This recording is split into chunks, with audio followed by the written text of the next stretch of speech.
1. I work at a 24-hour fast food restaurant. So far this week has been hell. I work the graveyard shift in the kitchen. Our grill is slowly dying to the point that only half stays lit. We are waiting on some parts to arrive to get it repaired. Plus tonight, we were a man down. A customer in our drive-thru ordered some food. And since there were a couple of cars ahead of him, he had to wait until the other customers before him received their meals. This did not make him happy. He almost immediately started to honk his horn, thinking that this would make the line go faster. When he got to the window, he began to belittle and harass the window girl, and demanded that his meal be free. To make the customer happy, she complied. Mind you, it was only 8 minutes from the time he ordered until he received his food. This is the average amount of time to get your food at our restaurant. When I order food, I view it as a good sign that my food was taking a while to arrive. That means it should be fresh. I guess not all customers view it the same as I do. After he pulled away, one would assume that the transaction would be complete, and that both parties are satisfied. Wrong. He decided to come into the store and harass everyone he could lock eyes with. Our managers tried to get him to calm down so they could resolve his issues, but he wasn't happy with anything they offered. Even other customers that were trying to order from the counter were a little shaken. And because he was causing a scene, the rest of us were keeping an eye on him to make sure he did not become violent towards our staff. He spent a good half hour harassing everyone. His food that he ordered was sitting in his car getting cold in the 40-degree Fahrenheit weather. We had warned him that we were calling the police, to which he replied, "Good." I forgot to mention that he was visibly drunk. After several minutes, his drunken mind realized that it would be a bad idea to talk to the cops, so he took off. I have never understood why some people think harassing other people will get them what they want. Demanding freebies has never made me feel better about my experience with a business. I understand that mistakes happen, or things are not going to happen as planned, so I try to be respectful of those serving me. If they offer something for free to resolve an issue I had, that is just an extra bonus I wasn't expecting. Update. The man has been fired from his job. During his ranting, he let everyone know in the place that he was a GM at a company in our city. Some of our employees, parents of our employees, and our customers called up the company he worked for to complain about him. One of my co-workers that I talked to said that when their dad called the company, they were told that they had received several calls already about him, and he has since been terminated, and that his actions were not representative of the company. He was not the GM either, he was one level under the GM. I wonder if he still thinks it was worth harassing us. Karma is a witch. 2. So this happened years ago, and is one of those stories I tell over and over because deep down, I'm still kind of mad about it and take it as a lesson in saying no. I've been waiting tables for 7 non-consecutive years, and I genuinely love the work. For a huge chunk of that time, I worked for a popular seafood chain, even though I'm allergic to shellfish because honestly, the tips were just that good. One day this old couple comes in, who are very picky about servers, and one of the managers tell them I'm perfect for them. Initially I was flattered, but quickly learned it wasn't because of competence, but because I am a white girl who is cute. Not pretty or attractive, mind you, but cute the way a baby animal is, or a pug dog is. Short, chubby, and baby-faced, and to this day, mistaken for 18 even though I'm now 30. People constantly assume I'm young, inexperienced, and always happy, due to a resting happy face. Even when I'm scared, I kinda have a nervous smile and laugh. Within 5 minutes of greeting this table, the old couple cheerfully exclaims that they drive an hour to our location, because the other one nearby us has too many N-words. I'm stunned and deeply offended, but due to my resting cheerful face, they're none the wiser. And I go to the managers to ask not to serve them. I really don't want to serve such openly racist buttheads. But the manager assures me I'll be doing a good thing, that we can't turn them down, and it's better I take them than one of our non-white servers whom they'd abuse. Due to me being much younger at this point, this makes sense to me, and I view it as responsible to take them on to shield other staff. This is obviously bullshit, I know now, and I have the right to not serve anyone. If no one wants to serve them because they're racist, we should have exercised our right to deny service. But I learned later they were friends of people who worked at corporate, which was the real reason we had to accommodate them. So for the next year plus, I am their dedicated server. And I guess due to my resting happy face and the fact that I have a nervous laugh when I'm upset, and the fact that their racism has gone unchecked, their racist remarks get more and more audacious. They move on from just being glad to be served by a white person, to asking suspicious questions about my black coworkers, to telling me that the only black person they ever respected earned that respect by being a school teacher who caned their students, something they lamented being an abandoned practice. So cool, they're racist and approved of abusing children. Wonderful. I smile and say nothing, and it just becomes a restaurant tradition for all my coworkers to wait in the kitchen for me, to come back and share just how horrible they are that day. We all yell about it, bug-eyed, and this camaraderie softens the blow of how much I hate serving them. At least all my coworkers know, and we can have a good angry laugh about it. It just becomes restaurant tradition. Eventually I move up to bartender full-time.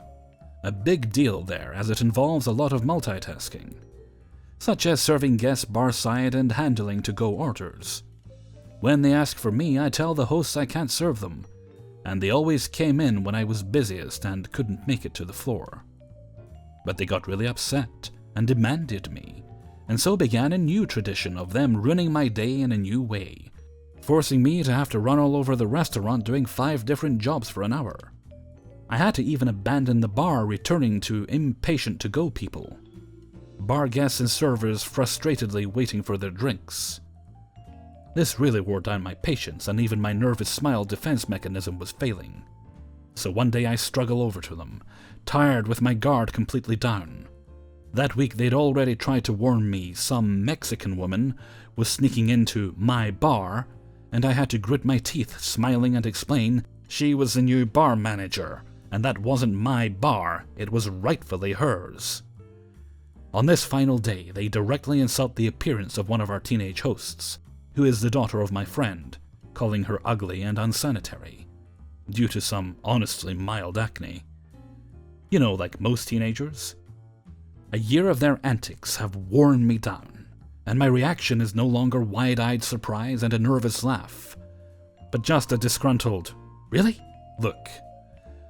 I kinda caught myself and corrected, giving them the usual service, but it was too late. A few days later, the managers have a meeting with me. The couple complained to corporate that I made them feel unwelcome, and the only reason I wasn't fired was because my managers pulled some strings for me. They wanted me to know that they saved my job like they did me a favor. I'd been at that job for years. I had even been starting manager training. And that moment killed all interest I had. That the managers didn't really have my back and didn't defend my actions, but instead called in favors to keep me was infuriating. They knew how much I hated that table, what they said, and how at that point they were a huge drain on my new roles. I had thought they were on my side, and we were just doing what we had to do. But no, they just wanted the guests in the restaurant, and would say whatever to keep me serving them because it was easier, and I was so malleable and a pushover. It was definitely a defining moment for my early 20s that corrected my pushover nature immediately. The good side is, that couple never came in again. I quit manager training and cut back my hours drastically to focus on an art job that slowly became full-time, eventually quitting.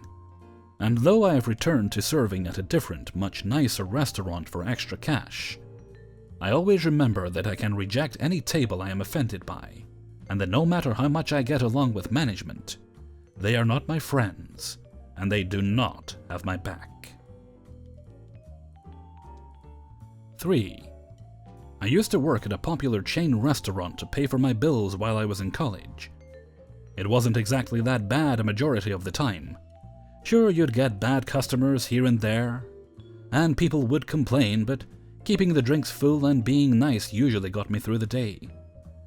I'll never forget the day this group of about 15 people came in, around 2:30 on a weekday. Now by this time it had slowed way down from the lunch rush, and our floor manager in the back of the house was cutting some of the crew, as is standard for most restaurants. As they all sat down, I got their drinks all taken care of and some chips and salsa for everyone. Now before they ordered their appetizers, I had let them know that the kitchen would be a little slower since the lunch rush had died down, but I promised to keep their drinks, chips and salsa all full. They seemed content enough, and ordered a few bar drinks as they decided what they wanted to eat. I came back and took everyone's orders and put them in. Again, still smooth sailing. They were being pleasant, and we shared a few jokes, as they were my only table at this time. Now here's where things started going downhill. As I had mentioned, we were running 2 cooks plus our manager who stepped in when needed, and these people had ordered a variety of different things. Our cooks were really good at making sure they didn't cross-contaminate, so they always washed their hands and were changing out gloves as they went meal to meal, which takes time for 15 different meals. About 20 to 25 minutes passed by. Drinks and chips are full, but a few people, particularly one lady, was getting irritated at the wait and was beginning to get short with me. I apologized for the wait and said I would go ask for an ETA on their food. Since God was smiling at me, as I went back their food was finished being plated up. My manager helped me grab the extra tray and we were off. Now everyone seemed happy except this one lady, who was convinced I was choosing not to bring their food out, and she had to snip at me so that I would finally go get their food. I head back to refill a few drinks, and when I return I can tell I'm about to get yelled at by this particular woman. She demands I touch her food so that I can feel that it is cold. I apologize and tell her I have to trust the kitchen, because I can't test the food before it goes out. But I am glad to get her a new meal or have them make what she ordered again. This wasn't good enough, so she demanded to see my manager, who offered her the exact same deal I did. Then the lady ordered something new, while saying it needed to be free because of the wait. Well, my manager was not going to argue with this lady for an $8.99 burger and gives it to her, hoping she'll be happy. Spoiler, she wasn't. At the end of the meal, I take care of the checks since everyone was separate, and they pay and begin to start putting some cash and coins on the table.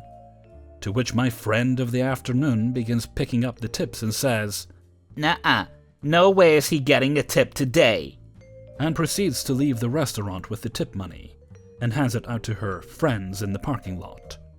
Defeated, I begin cleaning up the table and my manager asks how much they tipped.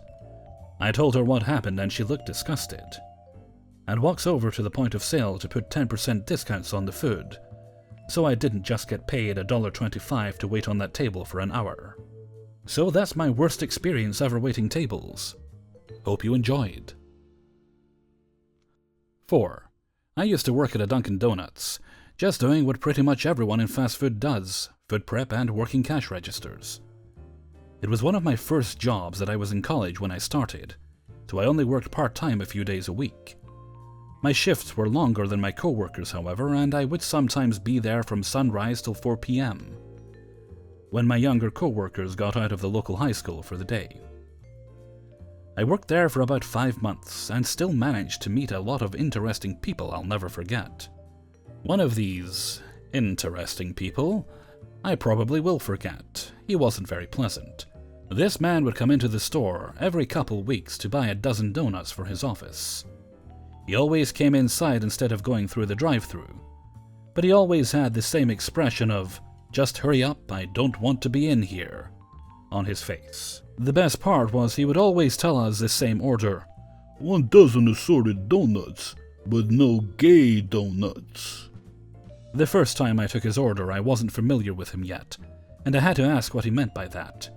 He started acting defensive, like I was questioning his beliefs. But I really just wanted to know what he thought was a gay donut, so I didn't pick any of them off the shelf. It took him a moment, but he told me what he meant as I finished his dozen, rang it up, and he went on his way. Couple weeks later, he's back again, and I'm working the register when I go to take his order. I didn't recognize him since it had been a while, but he recognized me. and this time it was the "Not you again," look on his face. But he made the same order. "A dozen assorted donuts, but no gay donuts."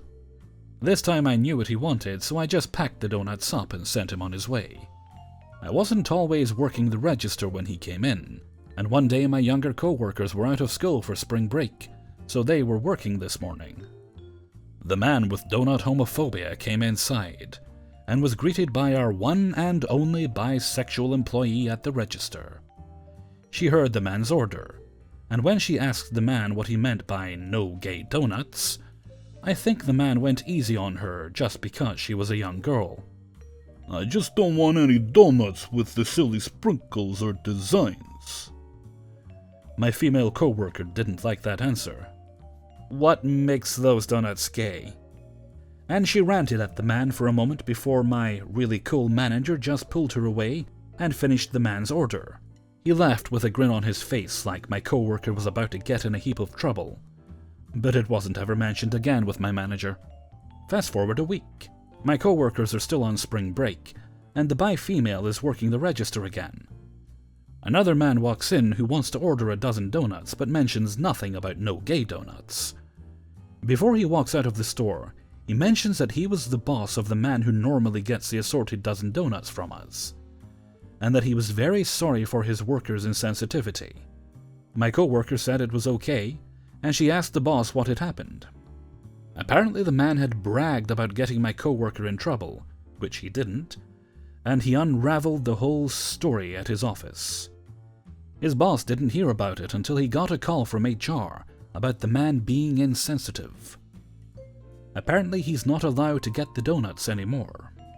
Best part about all this is that the boss said nobody else in the office even cared about the sprinkles or designs. They actually wanted more variety in the dozen. 5. Tonight I had the pleasure of taking care of a party of 25 that had a party bus to hop around various bars in our neighborhood.